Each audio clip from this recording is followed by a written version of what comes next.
আল্লাহ তাআলার অস্তিত্ব সম্পর্কে সমসাময়িক প্রমাণ।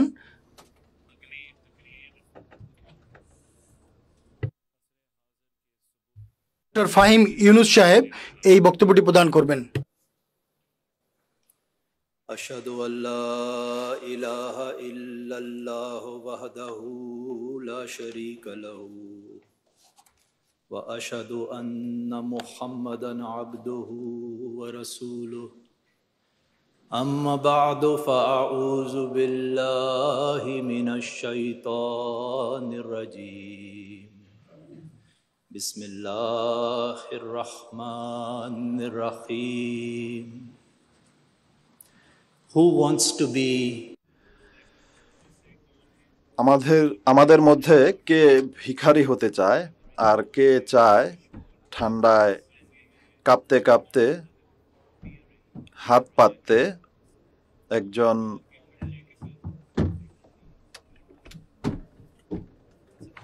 কে ভিখারি হতে চাইবে? এটি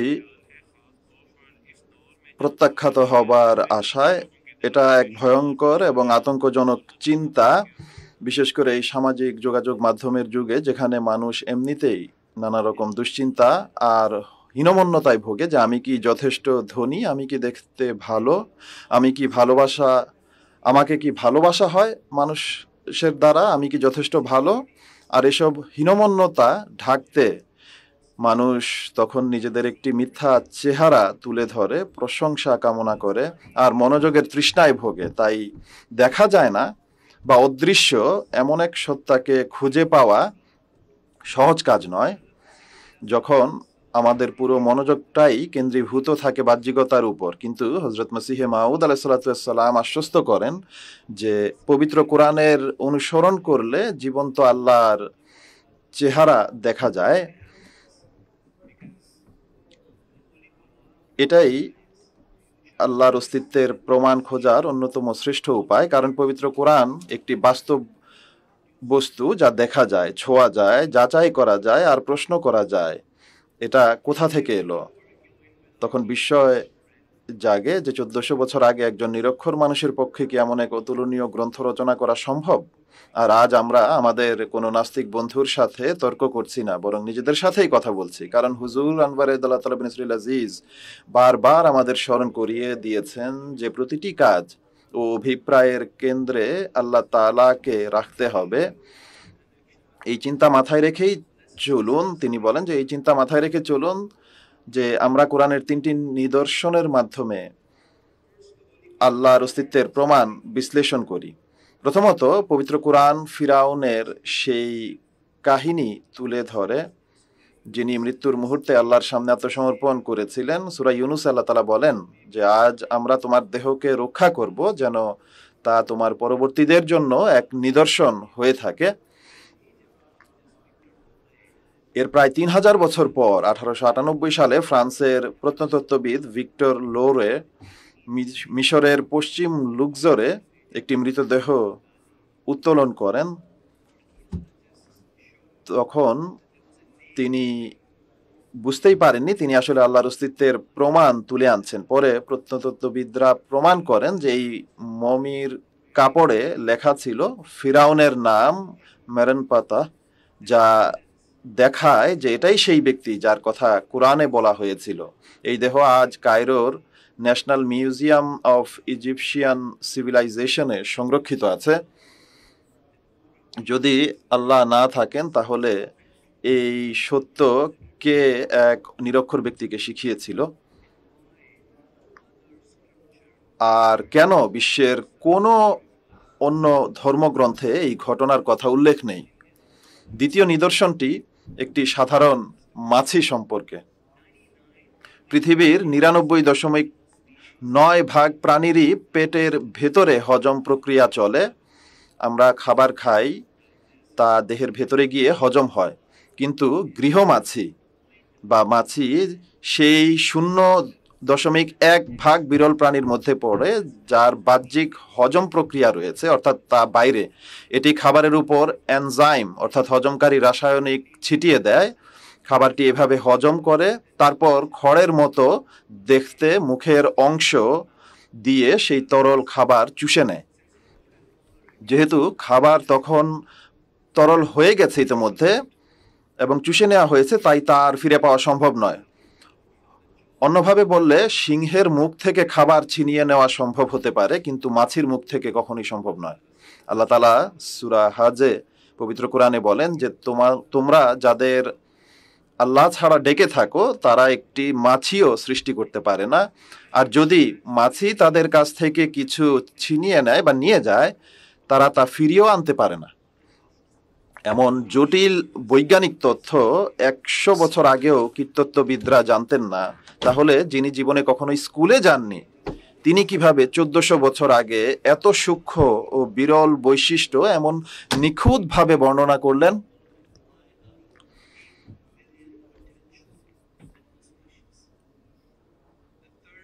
তৃতীয় নিদর্শন আমার স্কুল জীবনের। আমার মনে আছে স্কুল ব্যাগ কত ভারী ছিল, কারণ তাতে গড়ে 8 থেকে 10টা বই থাকতো। কিন্তু আজ আমরা 10টা নয়, 10,000ও নয়, বরং 256 জিবির ফোনে প্রায় 1 লাখ বই অনায়াসে বহন করতে পারি। আবারও পবিত্র কোরআনে পূর্বাভাস দেওয়া হয়েছিল যে পরবর্তী যুগে ওয়াইজা সুহুফুন নুশিরাত, অর্থাৎ যখন পুস্তকসমূহ ছড়িয়ে পড়বে, একজন মানুষ যিনি নিজের জীবনে একটি বইও পড়েননি, তিনি কিভাবে এমন ভবিষ্যৎবাণী করতে পারলেন, যখন কিনা পৃথিবীতে প্রথম মুদ্রিত বই প্রকাশিত হওয়ারও প্রায় 200 বছর আগের কথা এটি। এসব নিদর্শন কি আমাদের চিন্তিত করে না যে এই গ্রন্থ জ্ঞানের উৎস কোথা থেকে এলো?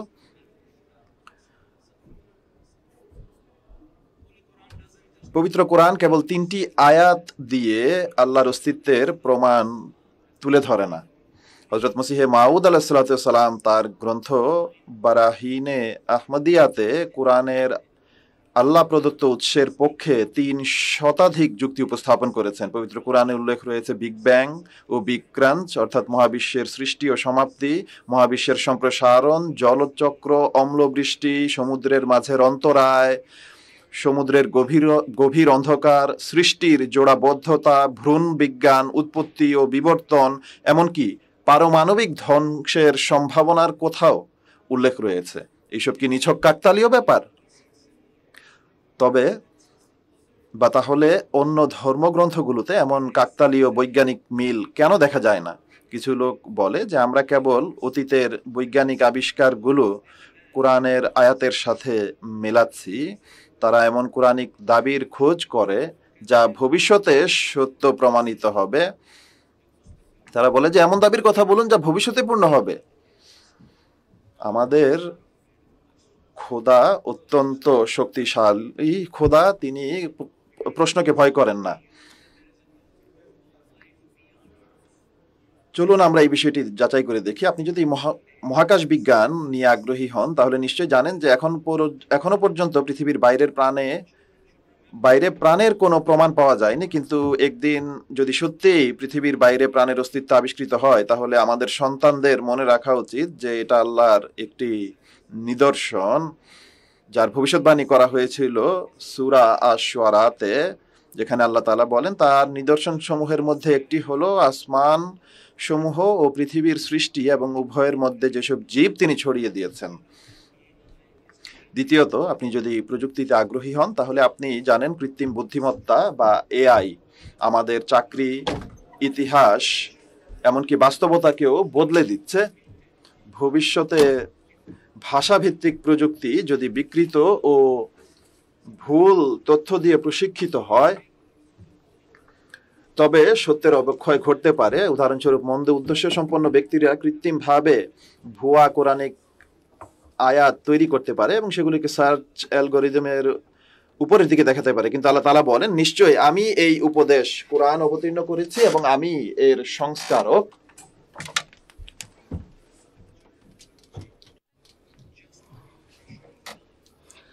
নিশ্চয়ই আমি এই কোরআন অবতীর্ণ করেছি এবং আমি এর অক্ষর। এআই কখনো পবিত্র কোরআনকে পরিবর্তন করতে পারবে না। অথচ অন্য ধর্মগ্রন্থগুলো তো এআই ছাড়াই রক্ষা পায়নি, বরং মানুষের হাতে বিকৃত হয়ে গেছে। তৃতীয়ত, পৃথিবীর 1 বিলিয়নেরও বেশি মানুষ বিশ্বাস করেন যে হযরত ঈসা আলাইহিস সালাম এখনো জীবিত। এবং তিনি দেহসহ আকাশ থেকে নেমে আসবেন। কিন্তু কোরআন এ বিষয়ে একেবারে স্পষ্ট, আকাশ থেকে আর কেউ নামবে না। হযরত মসিহ মাউদ আলাইহিস সালাম আজ থেকে 120 বছর আগে অত্যন্ত দৃঢ়ভাবে ঘোষণা করেছিলেন, মনে রেখো আকাশ থেকে আর কেউ কখনো নেমে আসবে না। আমাদের যত প্রতিপক্ষ আজ বেঁচে আছে তারা সকলেই মারা যাবে, কিন্তু তারা কেউ নিজের চোখে ঈসা ইবনে মারিয়ামকে আকাশ থেকে নামতে দেখবে না। তাদের সন্তানেরাও মারা যাবে, তারাও ঈসাকে আকাশ থেকে নামতে দেখবে না। এমনকি তাদের তৃতীয় প্রজন্মও মারা যাবে এবং তারাও ঈসা আলাইহিস সালামকে আকাশ থেকে নামতে দেখবে না।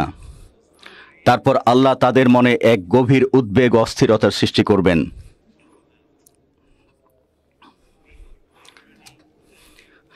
আমরা কি এখন সেই ভবিষ্যদ্বাণীকৃত উদ্বেগের যুগে বাস করছি না? এমন ঘোষণা কে করতে পারে যার আল্লাহর অস্তিত্ব সম্পর্কে শতভাগ নিশ্চিত জ্ঞান না থাকে?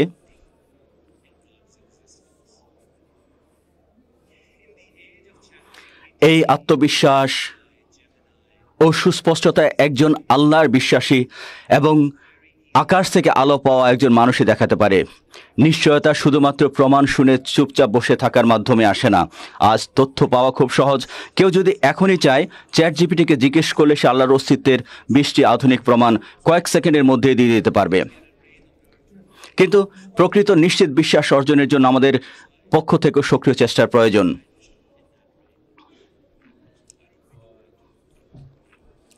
মোবাইলের আবহাওয়া অ্যাপে বৃষ্টির আইকন দেখা যায়, আর সত্যি বাইরে গিয়ে ভিজে যাওয়ার মধ্যে পার্থক্য রয়েছে। একটা তথ্য আর একটা বাস্তবতা। তাহলে আমরা তা করি না কেন? কারণ এটা সহজ নয়, বরং খুবই কঠিন, ভয়ঙ্কর। কারণ এর অর্থ হলো আমাদের নিজের বুদ্ধিভিত্তিক অহংকার ধ্বংস করতে হবে। ফানা, নিঃশেষ হয়ে যাওয়া, বাঁকা, টিকে থাকা, লিখা, আল্লাহর সাক্ষাৎ। হযরত মসিহ মাউদ আলাইহিস সালাম এই 3টি ধাপে সেই পথকে ব্যাখ্যা করেছেন। আল্লাহর ফকির হতে হবে, আমাদের হতে হবে তার বিনীত ভিখারি, যার কাছে নিজের কিছুই নেই, সবকিছু চাওয়া শুধু তার কাছে।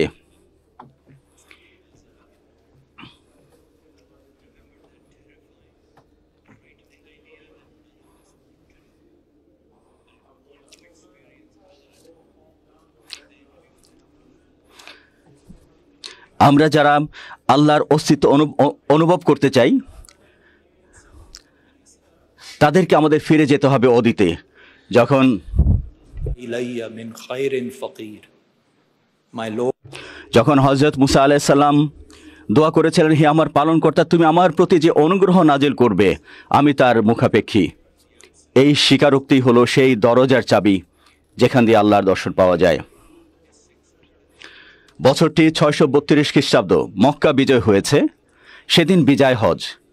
হযরত সাল্লাল্লাহু আলাইহি সাল্লাম আরাফাতের ময়দানে দাঁড়িয়ে আছেন। তার সামনে উপস্থিত মুসলমানদের সংখ্যা ওয়েম্বলি স্টেডিয়ামে ভরপুর যখন থাকে তার চেয়েও অনেক বেশি। কিন্তু বিজয়ের অহংকারে গর্ব করার পরিবর্তে তিনি তার প্রভুর দরবারে এই বিহব্বল ও বিনীত ভাষায় মোনাজাত করেন। হযরত মুহাম্মদ সাল্লাল্লাহু আলাইহি সাল্লাম বলেন, আমি তো এক বিধ্বস্ত, অভাবগ্রস্ত, দরিদ্র ভিখারি। তোমার সাহায্য ও আশ্রয়ের প্রার্থী, ভীত ও সন্ত্রস্ত একজন বান্দা। আমি আমার গুনাহ স্বীকার করছি। আমি আমার গুনাহ স্বীকার করে তোমার কাছে এসেছি। সবকিছু মেনে নিয়ে তোমার দরবারে উপস্থিত হয়েছি। আমি তোমার কাছে হাত পাচ্ছি একজন দুর্বল, অসহায় মানুষের মতো করে। হ্যাঁ, আমি তোমার দরবারে কান্না জড়িত প্রার্থনা করছি একজন লাঞ্ছিত পাপীর মতো, একজন অন্ধ মানুষের মতো যে পদে পদে হোঁচট খাওয়ার আশঙ্কায় শঙ্কিত। আমি তোমার কাছে প্রার্থনা করছি, আমার মাথা তোমার সামনে নত, আর আমার চোখের পানি তোমার দরবারে অশ্রুধারায় ঝরছে। আমার দেহ সম্পূর্ণভাবে তোমার অনুগত হয়ে সিজদায় লুটিয়ে পড়েছে, আর আমার নাক ধুলিমলিন মাটিতে লেগে আছে। হে আল্লাহ, তুমি আমাকে তোমার দরবারে দোয়া করার ক্ষেত্রে হতভাগ্য সাব্যস্ত করো না। আমার প্রতি দয়া ও করুণার ব্যবহার করো। তুমি সেই সত্তা যে সবচেয়ে বেশি দোয়া কবুল করেন এবং সবচেয়ে উত্তম রূপে দান করেন। আমার এই দোয়া কবুল করে নাও। সম্মানিত সুধী, এভাবে মানুষ নিশ্চিতভাবে আল্লাহর নিকট পৌঁছাতে পারে। রাসূলুল্লাহ সাল্লাল্লাহু আলাইহি ওয়াসাল্লামের মতো করে কেউ কি বছর পর বছর এমনভাবে প্রার্থনা করে গেছে আর আল্লাহর সাড়া পায়নি, তার অস্তিত্ব অনুভব করেনি? আল্লাহর ভিখারি কখনো প্রত্যাখ্যানের ভয় করে না। প্রত্যাখ্যান হয় ইনস্টাগ্রাম বা টিকটকে, যেখানে আমরা লাইক আর হার্টের জন্য ভিক্ষা করি। প্রত্যাখ্যান হয় ডেটিং অ্যাপে, যেখানে মানুষ ভালোবাসার জন্য হাত পাতে। কিন্তু আল্লাহর ভালোবাসার দরজায় ভিক্ষা করলে সেখানে প্রত্যাখ্যানের কোনো ঝুঁকি থাকে না। এই দরজায় কেউ হালিয়াতে পারে না। হযরত মসিহ মাউদ আলাইহিস সালাম আমাদের ধৈর্য ও আত্মবিশ্বাস ও দৃঢ়তার শিক্ষা দেন। তিনি বলেন, একজন সাধারণ ভিখারিও যখন কোনো কৃপণ লোকের দরজায় গিয়ে বারবার বসে থাকে, তাহলে শেষ পর্যন্ত সে কিছু না কিছু পেয়ে যায়। তাহলে আল্লাহ তো করুণাময়, দয়ালু, মহাদানশীল প্রভু। আল্লাহ তাআলা অত্যন্ত দয়ালু, করুণাময়। এটি হতেই পারে না যে কেউ খোদা তাআলার দরবারে যাবে আর খালি হাতে ফিরে আসবে। যাই হোক, গাজার যে নিষ্ঠুর পরিস্থিতি, যা আমাদের আমরা যেসব অমানবিক আচরণ গাজায় দেখতে পাচ্ছি, সেগুলো থেকে আপাত দৃষ্টিতে মনে হয় দোয়া গৃহীত হচ্ছে না। অনেক শিশু প্রশ্ন করে যে সেখানে দোয়া কেন গৃহীত হচ্ছে না, সেখানে আল্লাহ তাআলা কেন শিশুদেরকে টুকরো টুকরো করার অনুমতি দিচ্ছেন? এই নিষ্ঠুরতা কিভাবে এড়ানো যায়? এর উত্তর,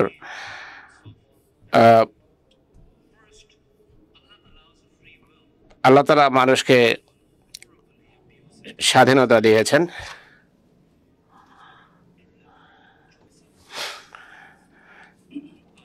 হযরত মুহাম্মদ সাল্লাল্লাহু আলাইহি সাল্লাম নিজেও তার সন্তান হারানোর বেদনা সহ্য করেছিলেন। আমরা কি মনে করি যে তিনি তার সন্তানের জন্য দোয়া করেননি? কিন্তু তিনি কখনো আল্লাহর অস্তিত্বে সন্দেহ করেননি। আল্লাহ তাআলা ভেন্ডিং মেশিন নন যেখান থেকে কিছু ক্রয় করা যায়। আমরা জানি কিছু দোয়া ভিন্নভাবে গৃহীত হয় আর ভিন্ন সময়ে গৃহীত হয়।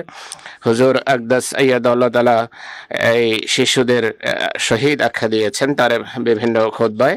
আল্লাহ তাআলা বলেন যে ওয়ালা তাকুলু লিমা ইউকতালু ফি সাবিলিল্লাহি আমওয়াত, যারা আল্লাহ তাআলার পথে নিহত হয় তাদেরকে তোমরা মৃত বলো না, বাল হিয়াহুন, বরং তারা জীবিত, কিন্তু তোমরা তা অনুধাবন করতে পারো না, তোমরা তা বুঝো না।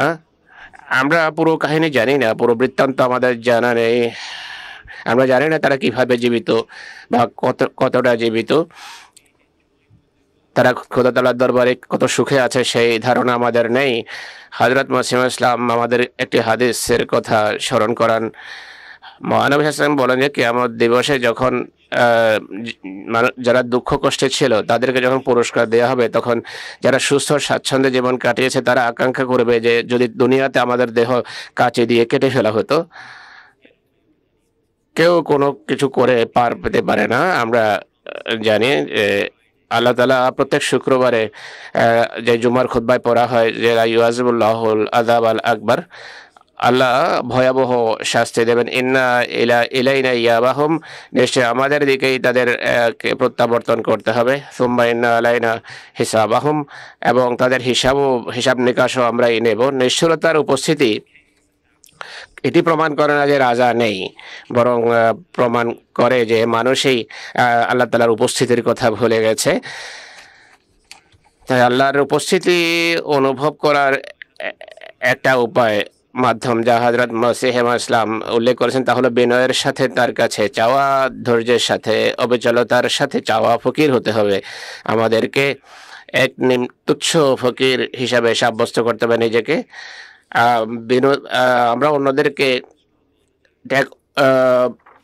কে প্রথম ক্ষমা চায়, কে প্রথম বিনয় প্রকাশ করে, এটি হলো গুরুত্ব বিষয়। কে প্রথমে মীমাংসা হাত প্রসারিত করে, এটি হলো গুরুত্বপূর্ণ বিষয়।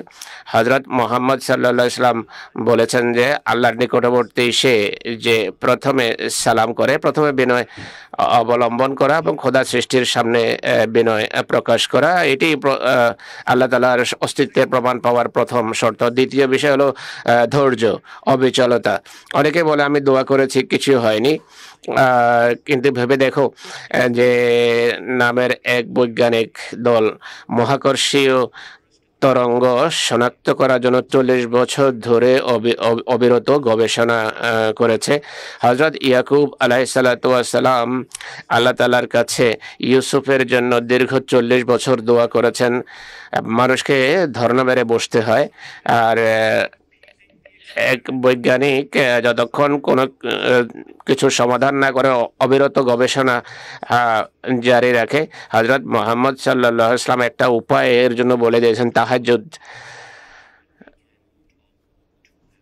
আমরা যখন আল্লাহর সাথে কথা বলতে পারি, কথা কেন বলবো না? হযরত আবু হুরায়রা বলেন রাতের 2/3 যখন পার হয় তখন আল্লাহ তাআলা নিম্ন আকাশে নেমে আসেন এবং বলেন যে হালমিন সাইল, কোনো ভিখারি আছে কি, কোনো যেন যাকে দেয়া যেতে পারে, কোনো দোয়াকারী প্রার্থনাকারী আছে কি যাকে আমি সাড়া দেওয়ার জন্য প্রস্তুত। এবং প্রভাত পর্যন্ত আল্লাহ তাআলা এই ঘোষণা দেন।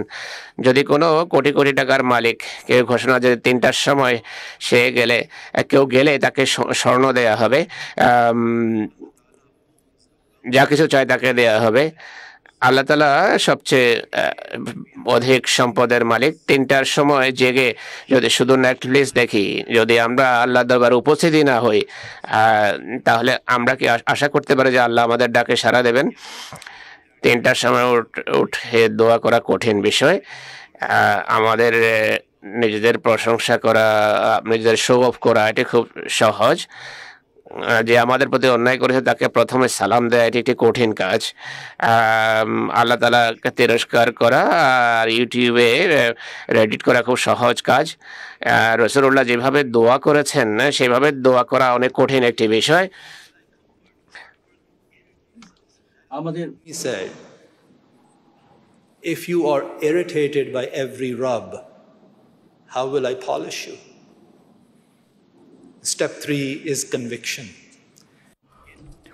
তৃতীয় ধাপ হলো অটল বিশ্বাস।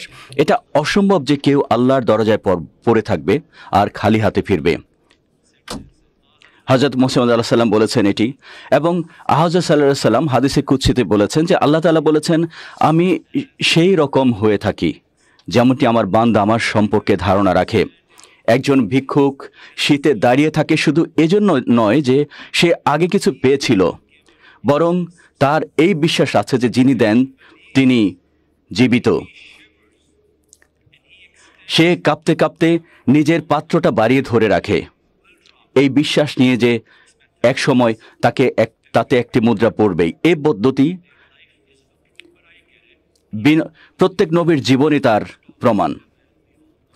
তাহলে ভাবুন এমন একজন মানুষের কথা যাকে আমরা সবাই জানি, কতটা পবিত্র ছিল তার হৃদয়, কতটা বিনয়ের সাথে তিনি আল্লাহর সৃষ্টিকে দেখতেন, কত রাত তিনি তাহাজ্জুদের নামাজে দাঁড়িয়ে কাটিয়েছেন, আর কত দৃঢ় বিশ্বাস নিয়ে তিনি তার প্রভুর কাছে দোয়া করেছেন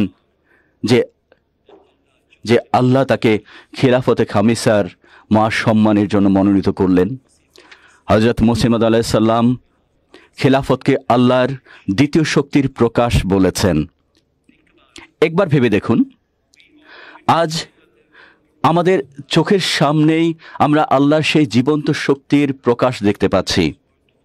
এই পদ্ধতি যা বিনয়, ধৈর্য ও বিশ্বাস, তা যে কারোর জন্যই কাজ করে। 1939 সালে মাওলানা নাজির আহমদ সাহেব মুবাশির খানায় ইসলামে আহমদিয়াত প্রচার করছিলেন।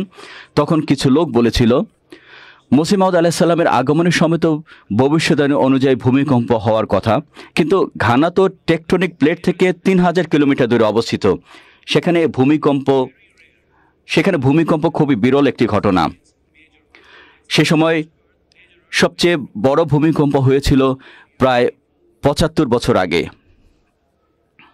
কিন্তু মৌলানা সাহেব দুনিয়াবি হিসাব নিকাশ নিয়ে চিন্তা করেননি। তিনি ভেবেছিলেন তার প্রভু কত শক্তিশালী। তিনি তার দৃঢ় বিশ্বাস নিয়ে দোয়া করলেন, হে আল্লাহ, এরা তো একটি ভূমিকম্পকে নিদর্শন হিসেবে দেখতে চাইছে। 1 সপ্তাহের মধ্যেই ঘানায় 6.6 মাত্রার একটি বড় ভূমিকম্প সংঘটিত হয়। 17 জন মানুষ মারা যায় এবং 180 জন মানুষ আহমদিয়াত গ্রহণ করে।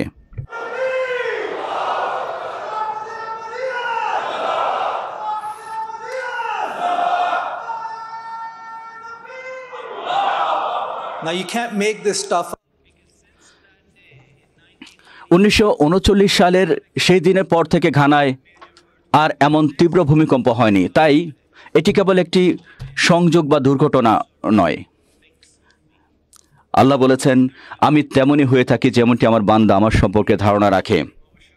আমরাও চাইলে এই পদ্ধতি অনুসরণ করতে পারি। কিন্তু আত্মপ্রচার ও আত্মপ্রশংসার এই যুগে কেউ কেন নিজেকে একজন ভিখারির মতো নিবেদন করবে? কারণ অন্য কিছু কাজ করছে না।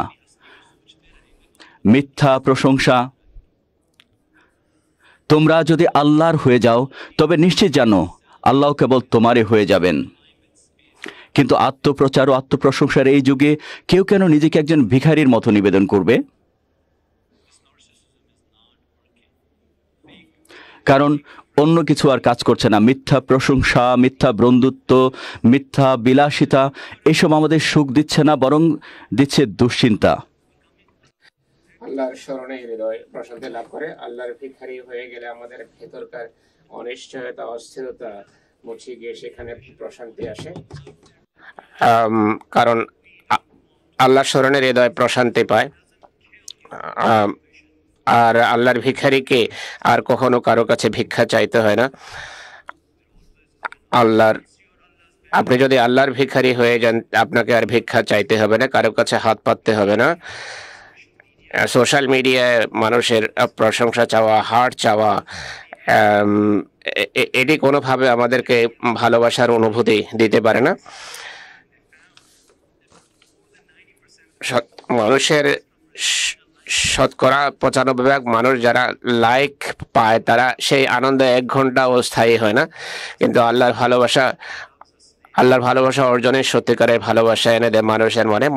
সাল্লাল্লাহু বলছেন, যখন আল্লাহ কোনো বান্দাকে ভালোবাসেন তখন তিনি জিব্রাইলকে বলেন যে আমি অমুক বান্দাকে ভালোবাসি, তুমিও তাকে ভালোবাসার পর জিব্রাইলও তাকে ভালোবাসেন। আর জিব্রাইল ফেরেশতাদের মাঝে ঘোষণা দেন যে আল্লাহ অমুককে ভালোবাসেন, তোমরাও তাকে ভালোবাসো। তারপর ফেরেশতারাও তাকে ভালোবাসতে আরম্ভ করে।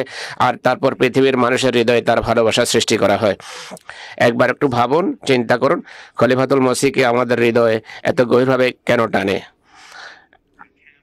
আপনারা দেখবেন মানুষ যতটা পারে তাদের ক্যামেরা জুম করছে। তারা যখন হুজুরকে দেখে খেলাফতের জন্য তাদের ভালোবাসা, এমন এক ব্যক্তির ভালোবাসা যা কোনো জাগতিক হিসাবের কারণে সৃষ্টি হয়নি, যিনি আল্লাহর পক্ষ থেকে এসেছেন। হযরত মসিহ ইসলাম বলেন যে যখন আমরা পুরোপুরি আল্লাহর দরবারে সমর্পণ করব তখন তুমি এর প্রমাণ হয়ে যাবে। তোমাদের মাঝে সেই খোদা প্রকাশিত হবেন যিনি দীর্ঘকাল নিজের চেহারা গোপন রেখেছেন। আল্লাহ তাআলা তোমাদের মাঝে আত্মপ্রকাশ করবেন যিনি দীর্ঘকাল থেকে নিজেকে গোপন রেখেছেন। সেটি এক নাস্তিকের সামনে খোদার অস্তিত্বের সবচেয়ে বড় প্রমাণ হবে। আমাদের যুবকদের জন্য আমরা কোরআন, তাই শেষ কথা হলো এটি নয় যে আল্লাহর অস্তিত্ব নেই। আসল বিষয় হলো অহংকার, ব্যক্তিগত অহংকার, নিজের জ্ঞানের অহংকার, ধর্মীয় অহংকার। কোরআন শরীফ অগণিত নিদর্শনে পরিপূর্ণ, কিন্তু আধুনিক যুগে শুধু প্রমাণাদির কথা শোনা যথেষ্ট নয়। কেননা যতক্ষণ পর্যন্ত ভিখারি তার মাথা না ঝুঁকাবে, শীতের ভিতর দাঁড়িয়ে না কাঁপবে, কোনো পয়সা সে পাবে না। আমরা জানি প্রত্যেক রাতের সুযোগ আসে যখন আল্লাহ তাআলা নিম্ন আকাশে নেমে আসেন এবং বলেন যে হালমিন সাইল, এমন কোনো ভিখারি আছে কি যে আমার কাছে চাইবে যেন তাকে দেয়া যেতে পারে। তো তাই সেই প্রমাণটি পরীক্ষা করে প্রথমে বিনয়ী হন, আল্লাহ সৃষ্টির প্রতি দয়াদ্র হন, তারপর ভিখারির মতো আমাদেরকে আমাদের পেয়ালা প্রসারিত করতে হবে তাহাজ্জুদের নামাজে আল্লাহ তাআলার দরবারে। তার কাছে ভিক্ষা চাও, তাহলে তা গৃহীত হবে। তার কাছে প্রমাণ চাও, তার কাছে কোনো প্রত্যাখ্যাত হওয়ার ভয় ছাড়া চাও। কেউ খোদা তাআলার দরবারে তার দরজার কড়া নাড়বে আর সে খালি হাতে ফিরে আসবে, হতে পারে না। কেউ খোদা তাআলার দরবারে খালি হাত প্রসারিত করবে আর আল্লাহ উত্তর দেবেন না যে আমার বান্দা আমার সম্পর্কে যেমন ধারণা রাখে আমি তেমনই তার সাথে ব্যবহার করি, এটি আল্লাহ বলবেন না, এটি হতেই পারে না।